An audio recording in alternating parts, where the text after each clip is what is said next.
Several colleges across the nation have seen a spike in reported cases of swine flu, but taking just a few precautions can help you avoid the H1N1 virus and keep you healthy this semester. I'm Avis McMillon. Welcome to Brookdale Newsmakers. My guest today is Gwen Evans, college nurse, who is out on the front line working to promote good health and prevent illness. Hi, Gwen. Thanks for joining me today. Gwen, I know that the college administration is working closely with state and county health agencies to monitor the spread of H1N1, particularly in Monmouth County, and has a plan in place on what to do in the event of an outbreak. Can you talk a little bit about the steps that the college has taken to help reduce the spread of H1N1? Well, initially what we did was we put out posters in all the bathrooms to encourage people to wash their hands, because that's such an important factor. But what we have coming up now is, besides awareness raising, information on the Student Health Center webpage, we are going to have a site. Brookdale will have a site for faculty, students, and faculty's family, and also there'll be another site here for the community, which is going to be facilitated by the county. Mm-hmm. So there'll be an opportunity for people to get those vaccines.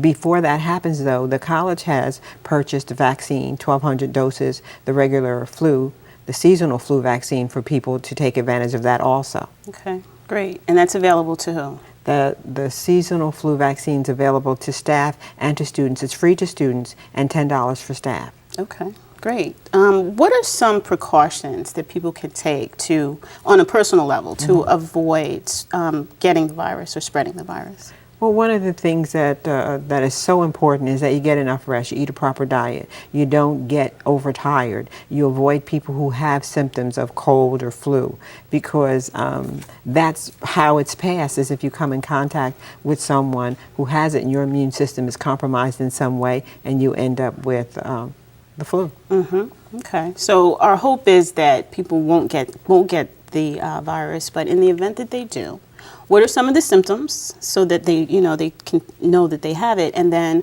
what do they do if they think they have it? Well, how you would know you would have it, you would complain of a cold or a severe sore throat, a temperature 100 degrees Fahrenheit or 38 degrees Celsius, and if you are not sure whether or not you have a fever, that's manifested by shivering, you have flushed face, you're sweating, those kinds of things would tell you that you have a fever, and indeed you do need to see a physician. Mm-hmm.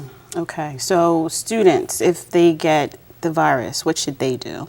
Students can come to the health care center or call us on the phone, and we would direct them as what they should do. But primarily, if you have a fever and you know you have a fever, you can take Tylenol for that, or Advil, and see if that reduces it, or Motrin. Mm-hmm. And if that doesn't, call your physician or go in to see one of the clinics, one of the walk-in clinics, or someplace like that. Okay, and students should know that they absolutely should stay home, and that they'll have an opportunity to make up their work. Well, they should stay home. They should stay home at least 24 hours after the fever subsides without the use of any fever-reducing meds, and they should stay home as long as they have the symptoms. And some students may even experience vomiting and diarrhea, in addition to all the other things I mentioned. Okay. Have you seen an increase in the number of students complaining about flu-like symptoms? More students since the school began have been coming in with cold symptoms and complaining of elevated temps. So we are referring them to their